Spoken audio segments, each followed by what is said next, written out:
ما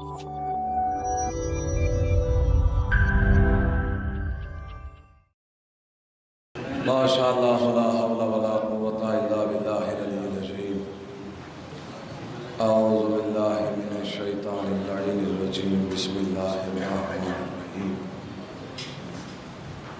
الحمدللہ الذی من شرح صدورنا بمحبت رسولہ المصطفیٰ خاتم النبیین وطہر قلوبنا بولایت ولیہ صالح المؤمنین سادات الخلق الاجمعین ونجوم سماع المعارف والیقین والصلاة والسلام والتحیۃ والاکرام مولا ومن الثقلین محبوب رب المشرقین والمغربین جد الحسن والحسین ابی الزہراء و ابی القاسم محمد اہل بیت الطیبین الطاہرین المعصومین المظلومین والمنتخبین المنتجبین ولعنۃ اللہ علی اعدائہم اجمعین والغاصبین والمنافقین والکافرین والکاذبین والظالمین من یومنا ھذا الی یوم الدین اما بعد فقد قال اللہ تبارک و تعالی فی کتابہ مبین واصدق الصادقین وقولہ الحق بسم اللہ الرحمن الرحیم وَيَتْلُو عَلَيْهِمْ آیَاتِهِ وَيُزَكِّيهِمْ وَيُعَلِّمُهُمُ الْكِتَابَ وَالْحِکْمَةَ صلوات جناب محمد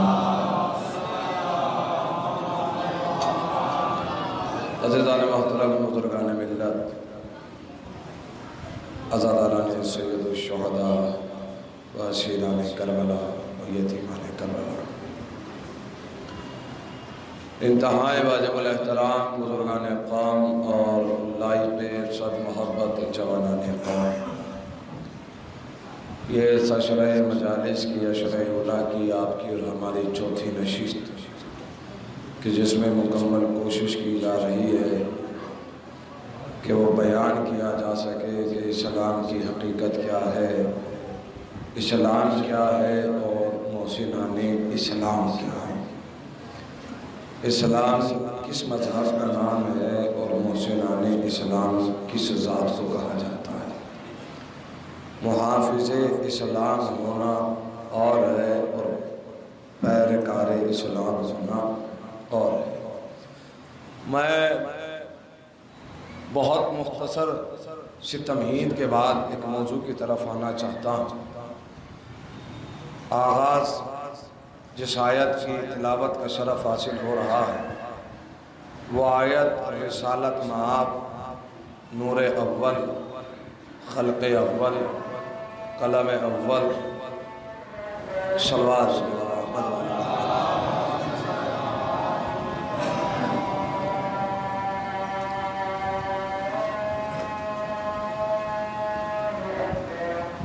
اللہ اکبر اللہ اکبر۔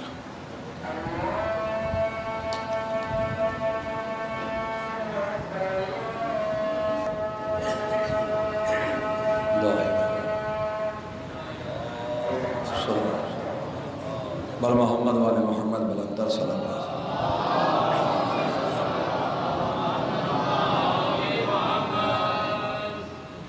حضور مسلسل کوشش کی جا رہی ہے کہ اپنی تقاریر کا آغاز سید الانبیاء حضرت محمد مصطفیٰ صلی اللہ علیہ وسلم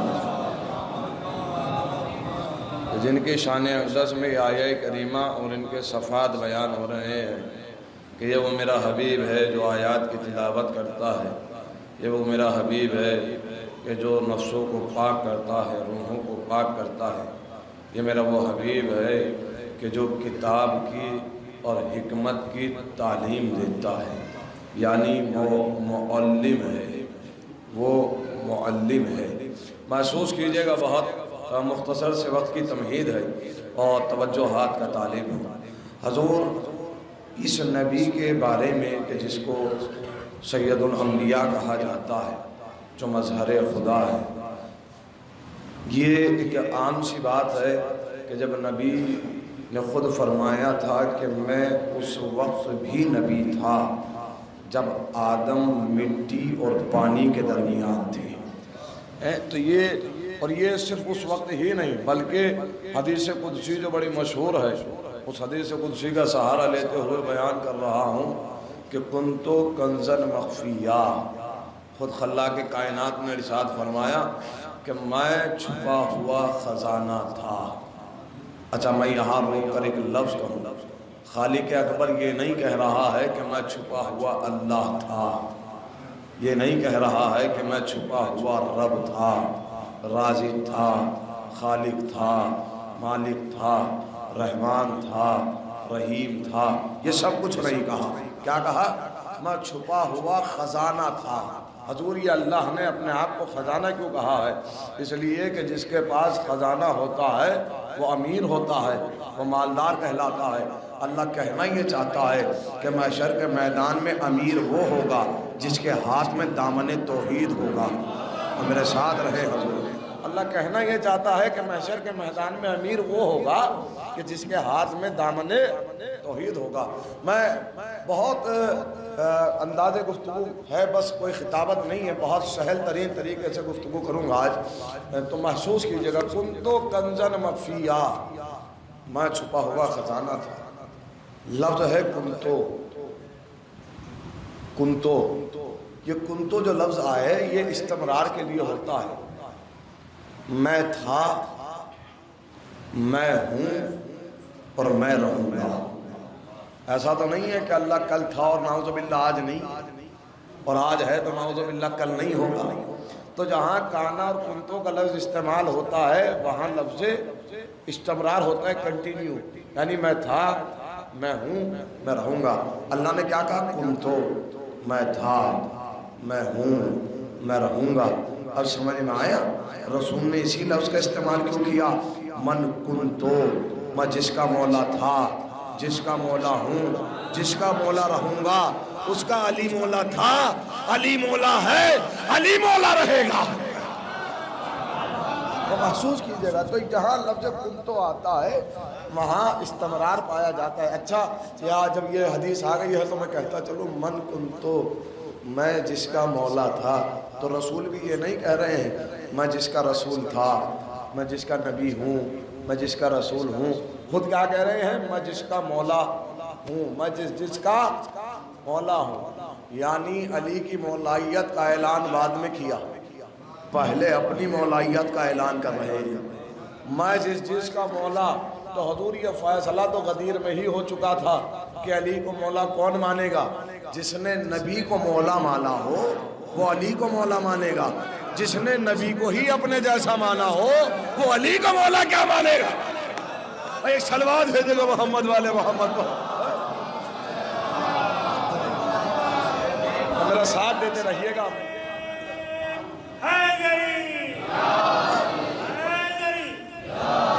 من کنتو، کنتو کنزن مخفیہ، میں چھپا ہوا خزانہ تھا۔ فاحببتو، میں نے چاہا، لفظ ہے فاحببتو، میں نے چاہا، جس سے لفظ محبت پیدا ہوتا ہے۔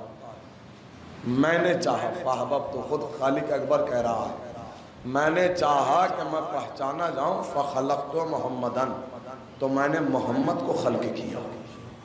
اب یہاں میں روکوں گا حضور، خالق اکبر کہہ رہا ہے کہ میں چھپا ہوا خزانہ تھا، میں نے چاہا کہ میں پہچانا جاؤں تو میں نے انہیں خلق کیا۔ فاحببتو، میں نے چاہا کہ میں پہچانا جاؤں تو میں نے انہیں خلق کیا۔ حضور مجھے ایمان سے بتائیں، کیا خلاق کائنات اپنا انٹروڈکشن دینے کے لیے، اپنا تعارف کرانے کے لیے کسی کا محتاج ہے؟ نہیں، شاید بات نہیں پہنچی۔ ارے بھائی، وہ کسی کا محتاج ہے نہیں نا، وہ کسی کا محتاج نہیں ہے۔ اس کی قدرت میں یہ بات ہے، اس کی طاقت، اس کی پاور میں یہ بات ہے کہ وہ چاہتا تو بنا ان کے ذریعے بھی پہچانا جاتا۔ شاید بات پہنچ جائے، میرے ساتھ رہے بھائی۔ وہ اعلان کرتا کہ میں اللہ ہوں اور یہ زمانہ مان لیتا۔ اس کی قدرت میں یہ بات ہے، اس کی طاقت میں یہ بات ہے۔ وہ محتاج نہیں ہے کسی کا کہ کسی کے ذریعے میرا تعارف ہو، اس لیے کہ جو محتاج ہو جائے وہ خدا نہیں ہوتا ہے۔ توجہ کیجئے گا، وہ محتاج نہیں ہے کسی کا، لیکن وہ کہنا یہ چاہتا ہے کہ میں نے چاہا کہ میں پہچانا جاؤں تو میں نے انہیں خلق کیا۔ یعنی وہ چاہتا یہ ہے کہ میں اگر تم تک پہنچوں تو ان کے ذریعے۔ بھئی یہیں سے سمجھ جانا چاہیے تھا، جب وہ اللہ ہو کر ان کے بنا ہم تک نہیں آنا چاہتا تو تم بندے ہو کر ان کے بنا اس تک کیسے جا سکتے ہو؟ اس کی چاہت کا نام، ان کی چاہت کا نام، تو یہ اس دور میں بھی نبی تھا۔ ایک صلوات بھیجے گا محمد والے محمد پر۔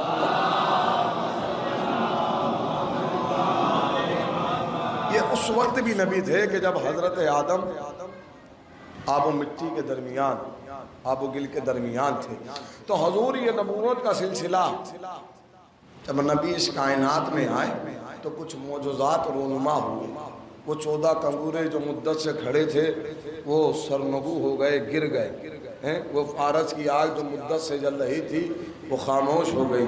وہ ندیاں جو سوکھی ہوئی پڑی تھیں ان میں پانی جاری ہو گیا۔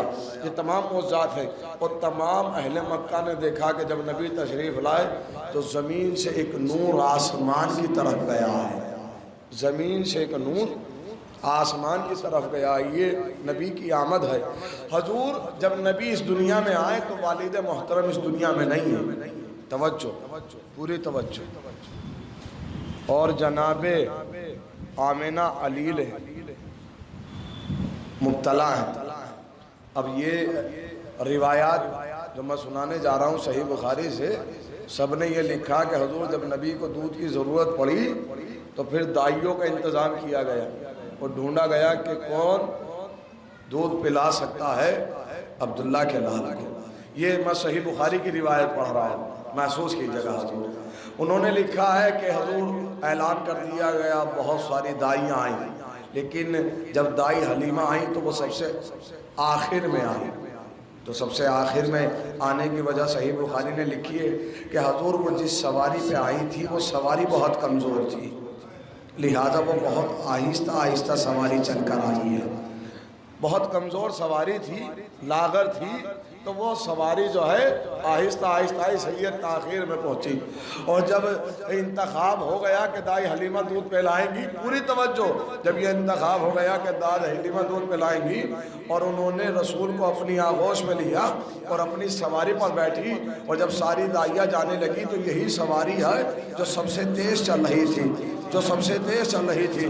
یہ ہماری روایت نہیں ہے، یہ صحیح بخاری نے لکھا ہے۔ انہوں نے پھر آگے فرمایا کہ لوگوں نے پوچھا کہ حضور اب یہ تیز کیوں چل رہی ہے؟ کہ تمہیں معلوم نہیں اس کی پشت پر رسول سوار ہے، ان کی برکت سے یہ تیز چلنے لگی۔ تو حضور اپنے عقیدے درست کر لیجئے، جانور بھی جانتا ہے کہ نبی بچپن سے نبی ہوتا ہے۔ میں نے لفظ کہا یہ آپ کے ذہنوں کی ذمہ داری ہے۔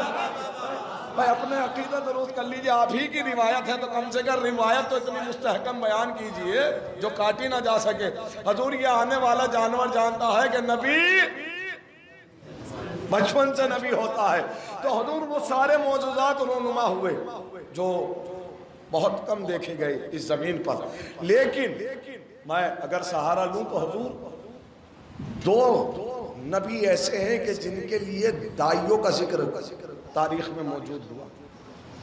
ایک نبی ہے حضرت موسیٰ، عمران کے بیٹے۔ میں یہاں فرعون جیسا جابر اور ظالم انسان، حضور ابتدا تو اس کی یہ ہے کہ یہ بھیکاری تھا۔ ابتدا کیا ہے اس کی؟ بھیکاری تھا۔ تھوڑا سا بڑا ہوا تو اس نے سبزیوں کا کاروبار کیا۔ مصر میں دریائے نیل پر سبزیاں ہوتی تھی، تربوز، خربوز، یہ سب، اور یہ وہ وہاں سے لیتا تھا اور شام اور دمشق میں بیچنے کے لیے آتا تھا، اور کاروبار اتنا بڑھایا کہ مصر کا سب سے امیر انسان ہو گیا، اور پھر اپنی خدائی کا دعویٰ کیا۔ اللہ میں اور قریب کروں گا بات حضور۔ ادھر نبی ہے، اس نے عالم خواب میں ایک خواب ایسا دیکھا کہ جس سے یہ حیران ہوا اور پریشان ہوا۔ اس نے اپنے علماء کو بلایا، اپنے علماء کو بلایا اور کہا کہ میں نے یہ خواب دیکھا ہے۔ علماء نے اس خواب کی تعبیر نکالی اور کہا کہ عنقریب ایک بچہ آنے والا ہے جو تیری حکومت کا تختہ پلٹ دے گا۔ یہ تمام تاریخ آپ کے ذہن میں محفوظ ہے کہ نہیں ہے؟ محفوظ ہے، عموماً سنتے رہتے ہیں، لیکن میں جو لفظ کہنا چاہتا ہوں اگر وہ پہنچ جائے تو حضور حق مجلس ادا ہو جائے۔ فرعون خود کافر، اس کے علماء خود کافر۔ توجہ، علماء فرعون کافر، اس کے علماء وہ کافر۔ خواب بیان کیا تو علماء نے کہا عنقریب ایک بچہ آنے والا ہے، عنقریب ایک بچہ آنے والا ہے جو آپ کی حکومت کا تختہ پلٹ دے گا۔ تو آپ مجھے بتائیں، فرعون کافر ضرور تھا پر اپنے علماء پہ اتنا یقین تھا کہ علماء نے کہا ہے کہ آئے گا تو آئے گا۔ بہت سناٹے میں یہ لفظ چلا گیا حضور، میں نے بہت بڑا لفظ کہا ہے حضور۔ کافر ضرور تھا پر اپنے علماء کا اتنا احترام کرتا تھا اور اپنے علماء پہ اتنا یقین رکھتا تھا کہ اگر علماء نے کہا ہے کہ بچہ آئے گا تو آئے گا۔ یہ عجیب مسلمان تھے، رسول کہہ کر گئے کہ میرا 12واں آئے گا اور یہ ابھی تک شک میں مبتلا ہے۔ میرے ساتھ تو حضور کافر ہے فرعون، لیکن اپنے علماء پہ کتنا یقین ہے؟ علماء نے کہا ہے۔ اچھا یہ علماء کیسے جانتے ہیں جو فیوچر بتا رہے ہیں؟ ابھی حضرت موسیٰ آئے تو نہیں، اب آپ مجھے ایمان سے بتائیں، تمام اہل سنت کے علماء سے آپ جا کر معلوم کر لیجئے کہ یہی روایت ہے کہ نہیں ہے کہ فرعون کے علماء نے کہا کہ بچہ آئے گا جو تیری حکومت کا تختہ پلٹ دے گا۔ یہ سب نے لکھا ہے، ترمذی سے لے کر اور بخاری تک سب نے لکھا ہے کہ یہی روایت ہے۔ مجھے آپ ایمان سے بتائیں اور پوچھو مسلمانوں سے کہ یہ جو علماء ہیں یہ تو کافر ہیں، پھر یہ کافر جو ہیں وہ فیوچر کی باتیں بتا کیسے رہے ہیں؟ یہ بہت سناٹے میں ہیں، ابھی آیا تو نہیں ہے نا، آئے گا نا۔ آخر یہ غیب بتا کیسے رہے ہیں؟ ان کے پاس علم غیب آیا کیسے؟ تو بس ایک ہی جواب لکھا نا انہوں نے، حضور ان کے پاس علم نجوم تھا، ستاروں کا علم۔ انہوں نے فرعون کی تقدیر سے ایک ستارہ منسوخ کیا اور اس کی حرکت پر انہوں نے یہ بتا دیا کہ عنقریب آنے والے زمانے میں ایک بچہ آئے گا جو تیری حکومت کا تختہ پلٹ دے گا۔ تو حضور اپنی عقیدوں اور اپنی روایات سے کیوں بھاگتے ہو کہ جو ستارے کا ادنا سا علم رکھتا ہے وہ تو علم غیب رکھتا ہے، اور جو ستارے کو اپنے دروازے پہ بلا لیتا ہو۔ میرا ساتھ دیجیے بھئی، یہ کہا جاتا ہے نا کہ نبی علم غیب نہیں جانتے تھے، نعوذ باللہ۔ دیکھیے میرا ساتھ دیتے رہیے گا، یقیناً میں آج بہت خستگی کے حالت میں ہوں تو مجھے احساس دلاتے رہیے گا۔ میری آواز میں کمی ہو سکتی ہے لیکن نکات میں کمی نہیں ہوگی۔ ایک صلوات بھیجے محمد والے محمد۔ علماء کہہ رہے ہیں عنقریب ایک بچہ آئے گا۔ جیسے یہ سنا تو ظالم اور جابر بچہ، بادشاہ، جس نے بچوں کو قتل کرانا شروع کر دیا۔ ایک روایت کے مطابق 70,000 بچے اور ایک روایت کے مطابق 90,000 بچے۔ اور ظلم کتنا بڑا ہے، جو ماں اپنے بچے کو نہیں دیتی تھی اس بچے کو اس ماں کی آغوش میں ہی ذبح کر دیا جاتا تھا۔ اب آپ بتائیے کتنا ظالم اور جابر بادشاہ۔ فرعون کیا بچانے کی کوشش کر رہا ہے؟ حکومت کیا بچانے کی کوشش کر رہا ہے؟ حکومت۔ اس کا مطلب یہ ہے کہ جہاں اقتدار کا لالچ ہوتا ہے ظلم وہیں ہوتا ہے۔ میں نے بہت بڑا لفظ کہا تھا، یہ آپ کے ذہنوں کی ذمہ داری تھی، مجھے بہت دور تک نہیں لانا ہے آپ کو اور بہت تاریخ کو کھول کے نہیں بیان کرنا ہے۔ حضور جہاں اقتدار کا لالچ ہوتا ہے وہیں ظلم ہوتا ہے، جہاں عہدوں کا لالچ ہوتا ہے وہیں زیادتی ہوتی ہے، جہاں منصبوں پہ آنے کی حرص ہوتا ہے وہیں زیادتی ہوتی ہے۔ اگر منصب مستحق تک پہنچے تو نہ کوئی ظلم ہوگا اور نہ کوئی زیادتی ہوگی۔ توجہ، پوری توجہ۔ حضور بچا کیا رہا ہے؟ اپنی حکومت۔ لیجئے اب جو بچے آ رہے ہیں انہیں شہید کیا جا رہا ہے، قتل کیا جا رہا ہے، لیکن یہاں ہے کہ اللہ نے جناب موسیٰ کی والدہ کی طرف وحی کیا، وحینا، ہم نے وحی کی، ہم آپ کو ایک بیٹا دے رہے ہیں۔ اور جناب موسیٰ کی والدہ نے کہا کہ پروردگارہ ایسا ماحول، پرآشو ماحول، یہ میں اس لیے پڑھ رہا ہوں کہ زمانے سے گھبرانا نہیں چاہیے، اگر آپ اس سے حوصلہ بڑھا سکتے ہیں تو بڑھا لیجئے گا، یہی تاریخ۔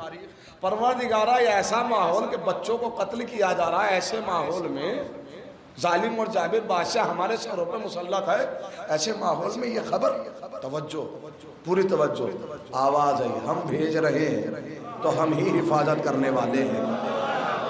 اس کا مطلب یہ حضور مدد انہیں ملتی ہے جنہیں اللہ پر یقین ہو، حکومت کسی کی بھی ہو، اپنے یقین میں کمی نہ آنے دینا۔ یہی تو اللہ بتانا چاہتا ہے، کتنا بھی بڑا ظالم آ جائے اپنے یقین اور اپنے اعتقاد میں کمی نہ آنے دینا۔ حضور وہی آئی کہ آپ گھبرانا نہیں، ایک صندوق بنانا اور دریائے نیل کے حوالے کر دینا، اور حفاظت کی ذمہ داری ہماری ہے۔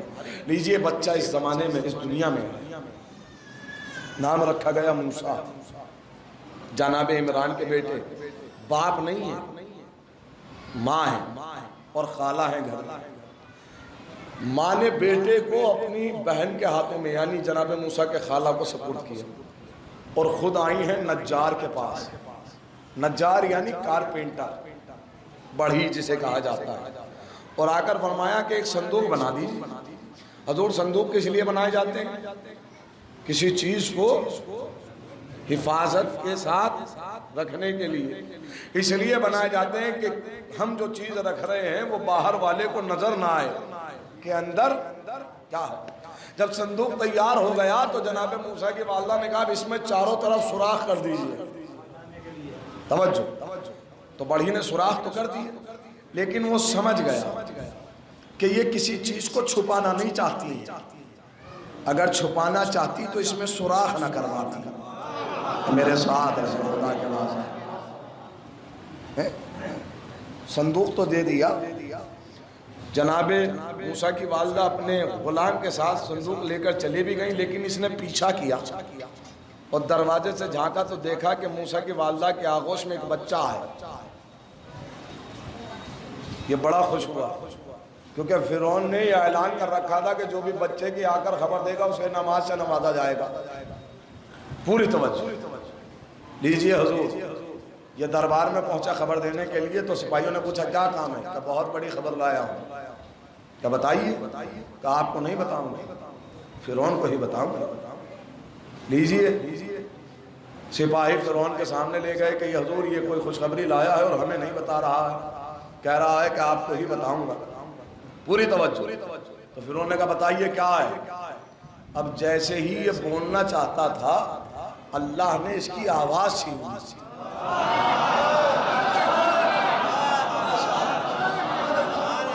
میرے جسم میں طاقت نہیں ہے ورنہ میں اور شدت سے پڑھتا اسے۔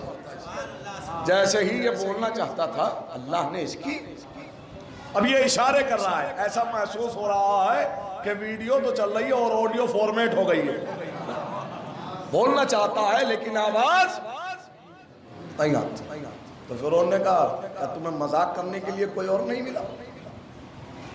اسے باہر لے جاؤ اور کہہ دو کہ اب دربار میں نہ آنا۔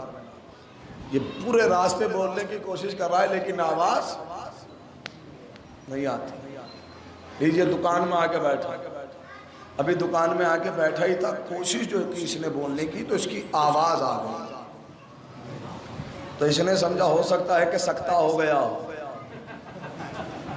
آواز ایسے ہی چلی گئی ہوئی، پھر گیا۔ سپاہیوں نے پوچھا پھر چلا آیا؟ کہاں خوشخبری آیا؟ کہ بتائیے؟ کہ نہیں فرعون کو بتاؤں گا۔ تو سپاہیوں نے کہا وہاں تو آپ کی آواز گم ہو جاتی ہے، ہمیں ہی بتا دیجئے، ہم جا کے بتا دیں گے۔ کہ نہیں بتانا فرعون کو ہی۔ لیجئے پھر اب جیسے ہی فرعون کے سامنے پھر بولنا چاہا تو اللہ نے آواز پھر چھین لی۔ اب یہ مایوس ہوا اور فرعون نے کہا اب اگر یہ محل میں آ گیا تو اس کا سر کاٹ دے۔ لیجئے واپس آ گیا، مایوس ہو کے دکان پہ بیٹھ گیا، اب بولنا چاہتا ہے لیکن اب آواز نہیں آتی۔ اس کا مطلب یہ اللہ پہلی غلطی تو معاف کر دیتے ہیں، غلطی پہ غلطی معاف نہیں ہوتی ہے۔ توجہ، پہلی خطا تو معاف ہو گئی، غلطی پہ غلطی. اب حضور یہ بولنا چاہتا ہے بول نہیں پاتا، بولنا چاہتا ہے بول نہیں پاتا ہے. توجہ، پوری توجہ. ابھی موسیٰ ہے کہ جو گھر کے اندر ہے. ابھی موسیٰ نے اعلان رسالت تو نہیں کیا نا کہ میں اللہ کا نبی ہوں. ابھی تو نہیں کہا کہ میں کتاب لے کر آیا ہوں، میں دین لے کر آیا ہوں، میں مذہب لے کر آیا ہوں. ابھی تو موسیٰ گھر سے باہر بھی نہیں آئے، ابھی تو گھر کے اندر ہے. جب اس کی آواز نہیں آئی اور یہ پریشان ہو گیا اور آواز نہیں آئی تو اس نے دل میں دعا کی اور یہ سمجھ گیا کہ یہ وہی بچہ ہے. تو اس نے دعا کی، اے وہ کہ جس نے اس بچے کو بھیجا ہے، تجھے اسی کا واسطہ میری آواز پلٹا دی. وہ معلوم نہیں ہے کہ جس نے اسے بھیجا ہے، تجھے اسی کا واسطہ. یہ دعا کرنا تھا کہ اس کی آواز واپس آ گئی. یہ موسیٰ پر ایمان لانے والا پہلا انسان بنا جو اعلان رسالت سے پہلے ایمان لایا. میں آپ کو تاریخ آپ کے سامنے رکھ رہا ہوں. حضور مسلمان بس وہی نہیں ہے جو اعلان رسالت سے پہلے اعلان رسالت کے بعد مسلمان ہوئے. حقیقی مسلمان وہ بھی ہے کہ جنہوں نے اس بات کا انتظار نہیں کیا کہ نبی اعلان رسالت کرے تو ہم کلمہ پڑھے. کچھ ایسے تھے جنہوں نے اعلان رسالت سے کلمہ پڑھ کے بتایا کہ نبی بچپن سے نبی ہوتا ہے. یہ پہلا نجار ہے، مومن ہے، پہلا مومن ہے جو جناب موسیٰ پر ایمان لایا. اور آ کر کہا جناب موسیٰ کی والدہ سے کہ گھبرانا نہیں، مجھے خبر ہے کہ ایک بیٹا آیا، میری اگر کوئی مدد چاہیے تو میں حاضر ہوں.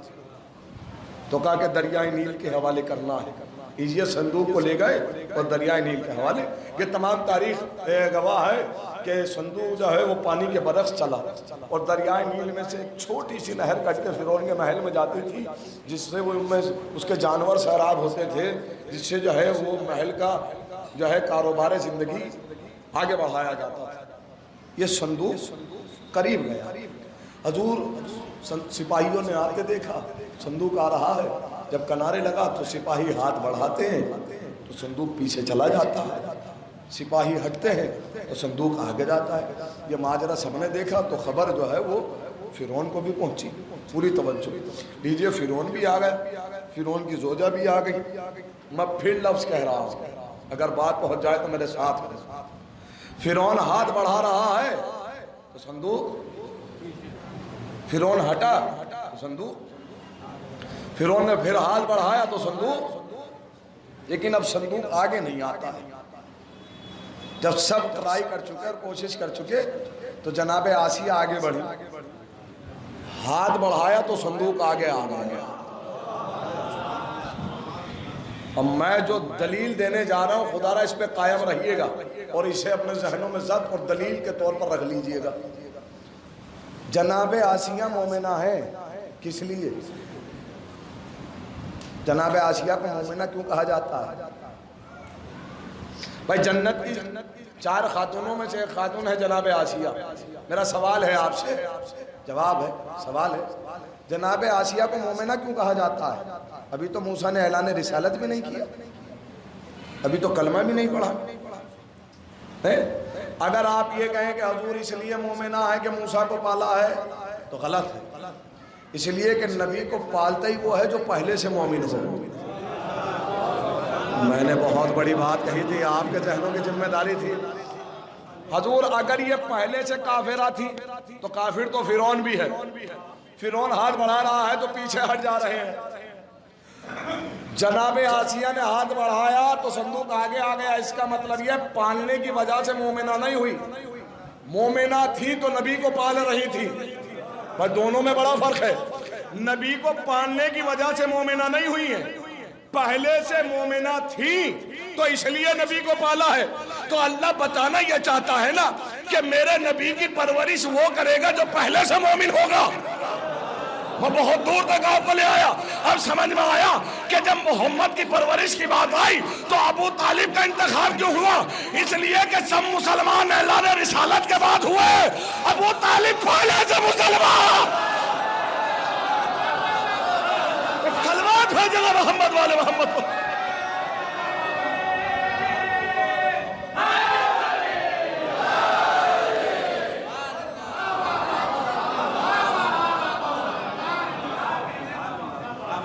نبی کو وہ پالے گا جو مومن ہو، جو مومن ہوگا۔ حضور لیجئے، پرورش ہوئی، جناب آسیہ اپنی آغوش میں رکھتی ہیں جناب موسیٰ کو۔ ایک روز کا بڑا حسین واقعہ ہے، توجہ، ایک روز چونکہ گھر میں اب بچہ آ گیا ہے، جناب آسیہ کی آغوش میں فرعون بیٹھا ہوا ہے اپنے تخت پر، تو کہا لائیے کچھ لمحے کے لیے بچوں کو میری آغوش میں دے دیجیے۔ ابھی ہاتھ بڑھائے تھے کہ جناب موسیٰ نے رخسار پر تماچا مارا،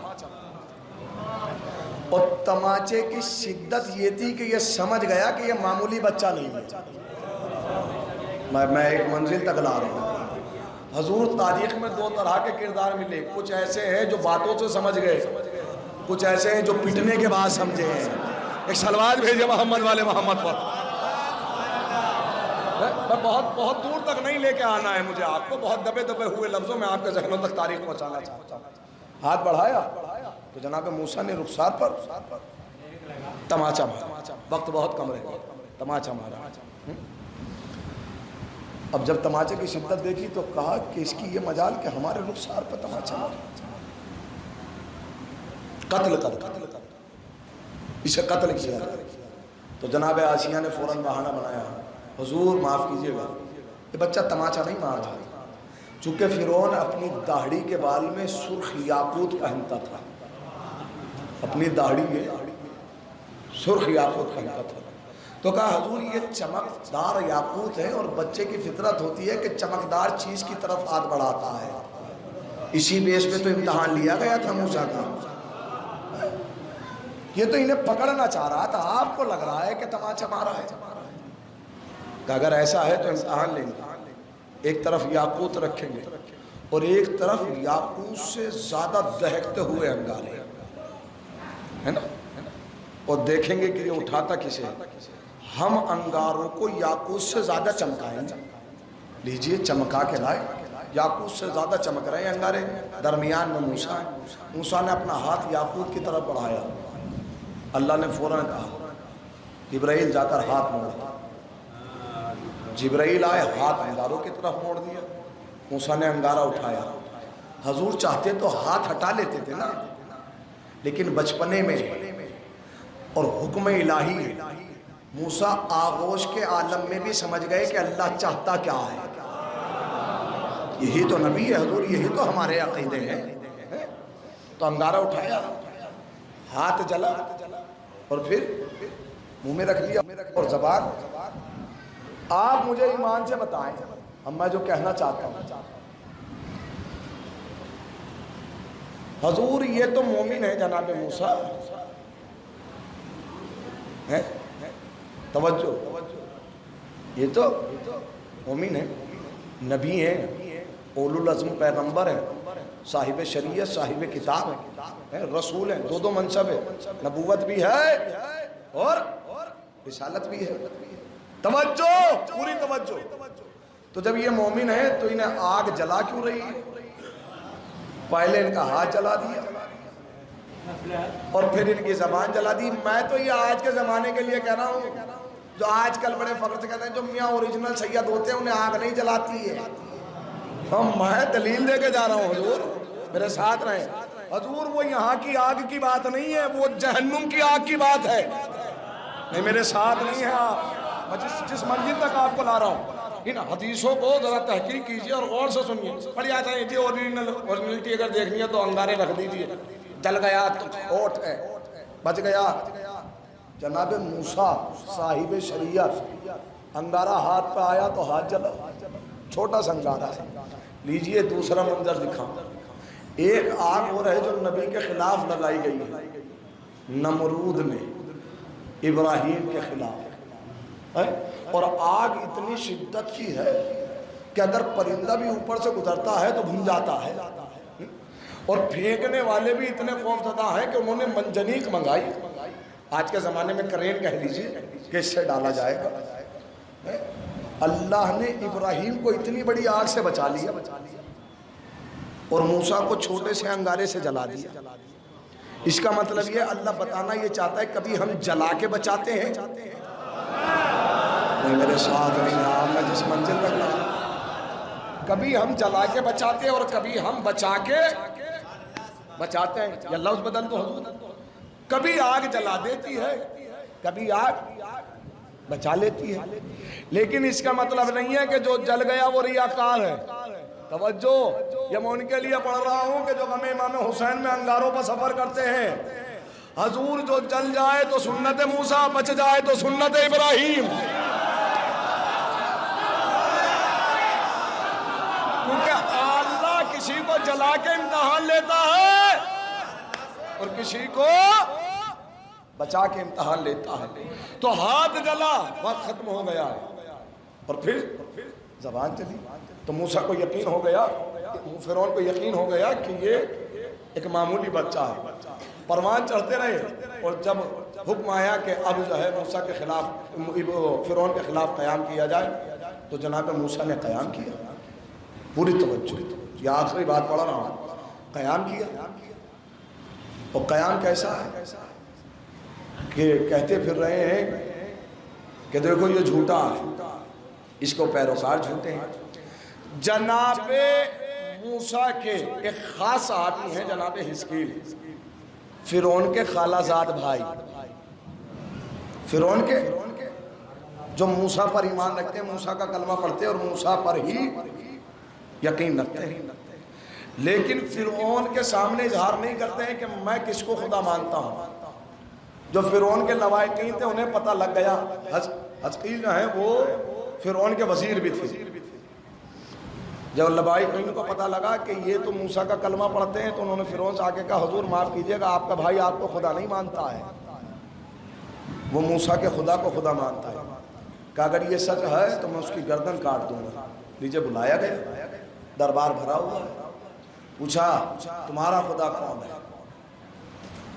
جناب حزقیل سے جب پوچھا کہ تمہارا خدا, تو جو شکایت لے کے آئے تھے نا, جو چغلی کر رہے تھے, ان کی طرف کو اشارہ کر کے کہا کہ جو ان کا خدا ہے وہی میرا خدا ہے.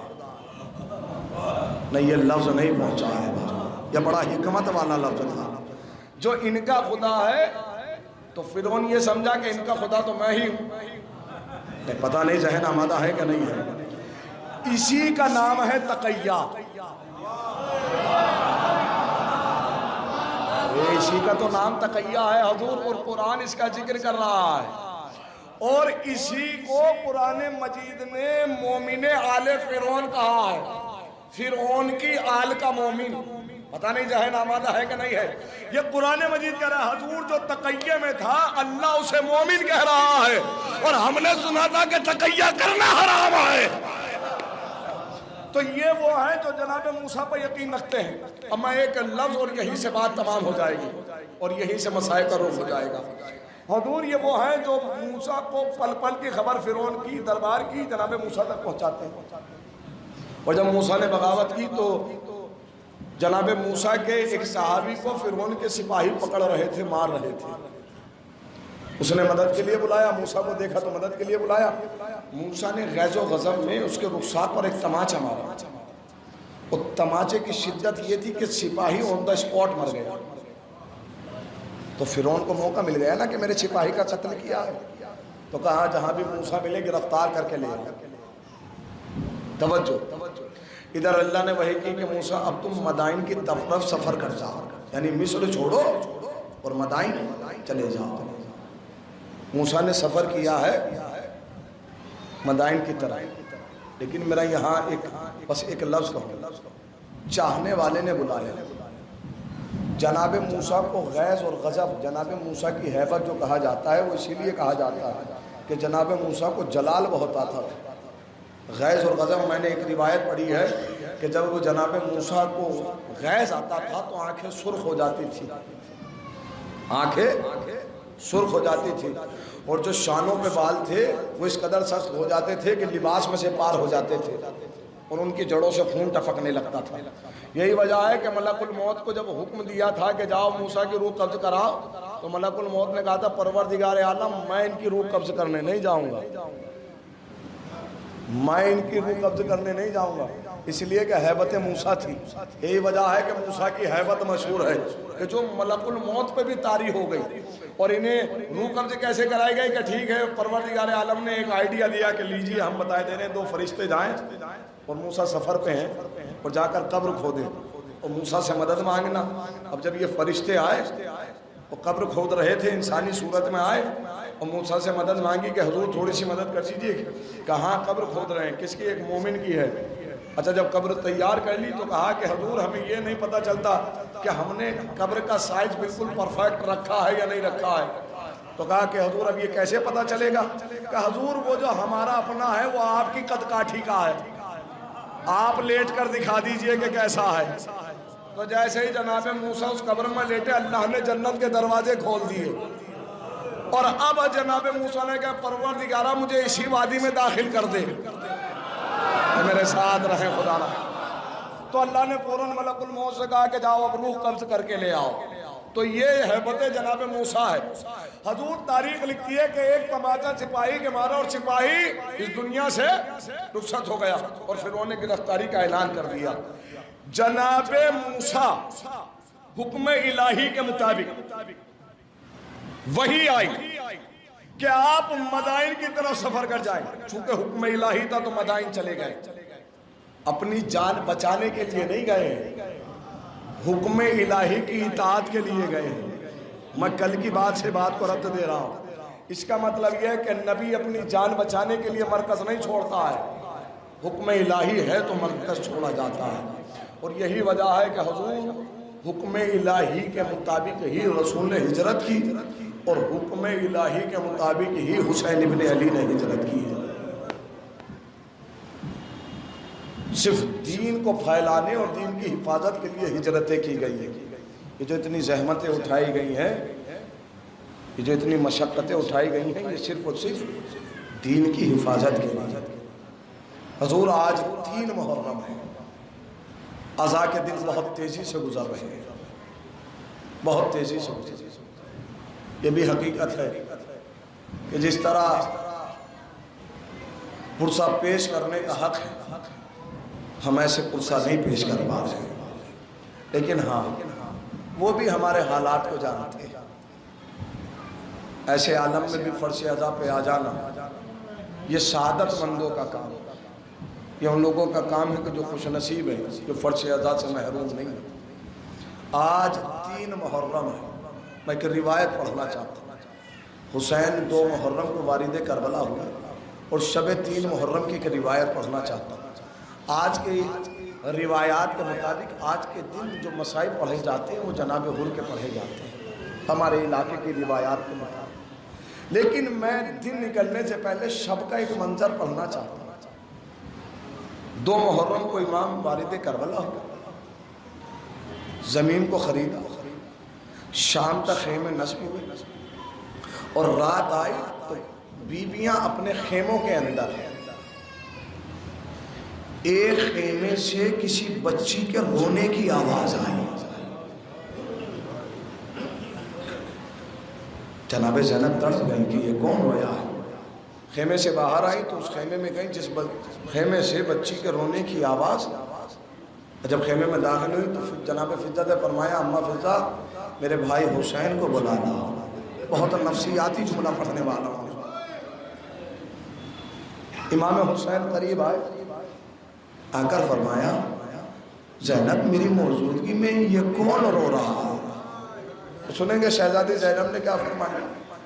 شہزادی زینب فرماتی ہے بھائی حسین یہ کوئی اور نہیں ہے، یہ مسلم کی یتیمہ رو رہی ہے. اللہ اکبر. خدا پیغمبر کہ جب سے ہم زمین کربلا پہ آئے ہیں اپنے بابا کو یاد کر کر کے رو رہی ہے.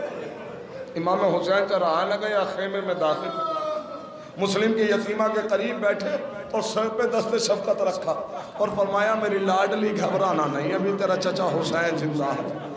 میری لاڈلی پریشان نہ ہونا، ابھی حسین زندہ ہے. حسین دست شفقت سر پہ رکھتے جاتے ہیں، پیشانی کا بوسہ لیتے جاتے ہیں، دلاسا دیتے جاتے ہیں. معلوم ہے یہ منظر ایک بچی اور دیکھ رہی ہے. در خیمہ پہ وہ کوئی اور نہیں ہے، وہ ہے جناب سکینہ. جناب سکینہ نے بابا سے تڑپ کے سوال کیا، بابا آج میری بہن کو اتنا پیار کیوں کیا جا رہا ہے؟ تو امام حسین نے رو کر فرمایا، سکینہ آپ کی بہن یتیم ہو گئی۔ بس اتنا کہنا تھا، سکینہ نے قیامت کا سوال کر لیا، بابا اگر سکینہ یتیم ہو گئی تو کیا ایسے ہی پیار کیا جائے گا؟ امام نے نہ جانے کہا ہو سکینہ، ارے جب آپ یتیم ہوگی تو شمر کا تماچا ہوگا، آپ کا رخسار۔ اللہ اکبر، خدا کوئی غم نہ دے سوائے مظلوم کربلا کے، اللہ کوئی غم نہ دے سوائے مظلوم کربلا کے۔ مجھے نہیں معلوم کہ زمین کربلا پہ کیا کیا مصیبتیں ٹوٹی۔ یہ بات سکینہ کو بہت دیر میں سمجھ میں آئی۔ لیجیے 7 محرم کو پانی بند ختم ہو گیا خیام حسینی میں، 7 محرم کو پانی ختم ہوا ہے۔ احساس کی جگہ 3 محرم کو پانی بند کر دیا گیا تھا، 7 محرم کو ختم ہوا ہے۔ اب میں ایک جملہ پڑھنا چاہتا ہوں، میرے ساتھ رہیے گا۔ 7 محرم کو پانی ختم ہوا ہے، بچوں نے جیسے جیسے دن گزرتا جاتا ہے کہتے جاتے ہیں کہ ہم پیاسے ہیں۔ 8 محرم آئی، اب بچے خیمے سے باہر آ کے کہنے لگے کہ ہم پیاسے ہیں۔ 9 محرم آئی، بچوں سے رہا نہ گیا۔ معلوم ہے شب عاشور بچوں کی صدائیں اتنی بلند تھی کہ حر اپنے خیمے میں بے چین تھے، کبھی اس طرف ٹہلتے تھے کبھی اس طرف ٹہلتے تھے۔ اور جب حر کی زوجہ نے پوچھا میرے سید و سردار، میرے سرتاج، یہ بے چینی اور بے قراری کی وجہ کیا ہے؟ تو حر نے تڑپ کے فرمایا، کیا تمہیں حسین کے خیموں سے چھوٹے چھوٹے بچوں کی التش کی صدائیں نہیں آتی؟ کیا تمہیں سنائی نہیں دیتا کہ حسین کے اطفال پیاسے ہیں؟ میں نے بہت بڑی خطا کی ہے جو فرزند رسول کو گھیر کے میدان کربلا تک لایا ہوں۔ میں شرمندہ ہوں، میں چاہتا یہ ہوں کہ آقا کی بارگاہ میں جاؤں، میں معافی کا طلبگار ہوں۔ دعا کرنا کہ وہ مجھے معاف کر دے۔ اپنے بھائی کو بلایا کہ مجھے حسین کی بارگاہ میں ایسے لے کے جاؤ کہ جیسے کسی مجرم کو لے کے جاتے ہیں۔ اپنے بیٹے کو قریب بلایا، غلام سے کہا میں نے تجھے راہ خدا میں آزاد کیا۔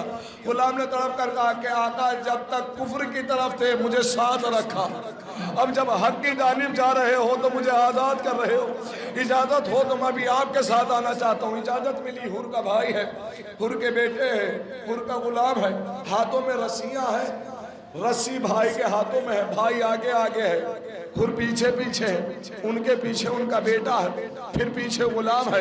ادھر خیام حسینی کی طرح بڑھ رہے ہیں۔ امام حسین کی نگاہ پڑی تو کیا دیکھا کہ حر شرمندہ ہے، تو جلدی سے کھڑے ہوئے فرمایا، ابا جلدی کرو میرا مہمان آ رہا ہے۔ کہیں ایسا نہ ہو کہ اسے خجالت اور تاریخ لکھی ہے، پوری روایت نہیں پڑھنی ہے، 2 جملے پڑھنے ہیں۔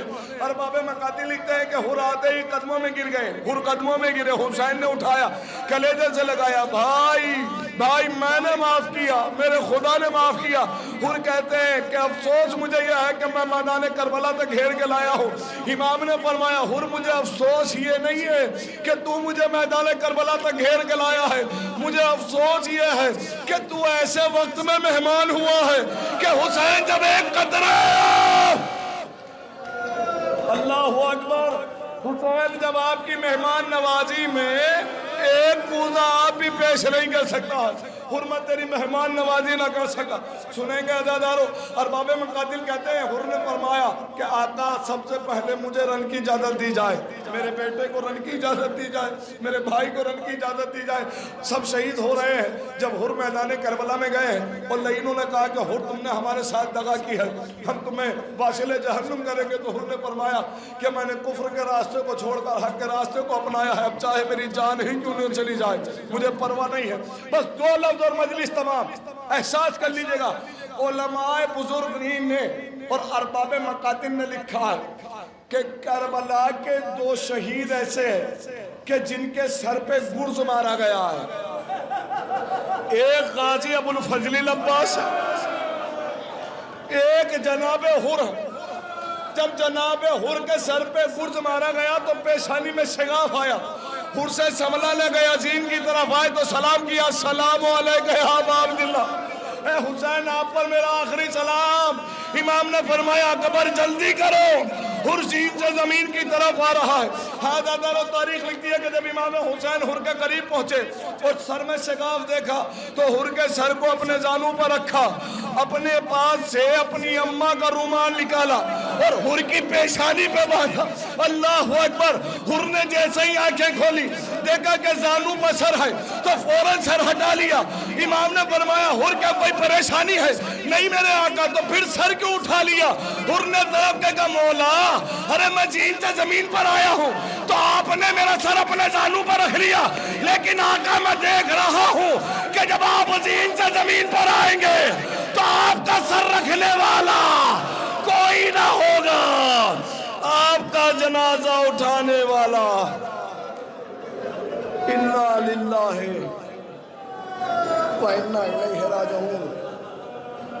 رضم بقضائہ و تسلیم لامرہ۔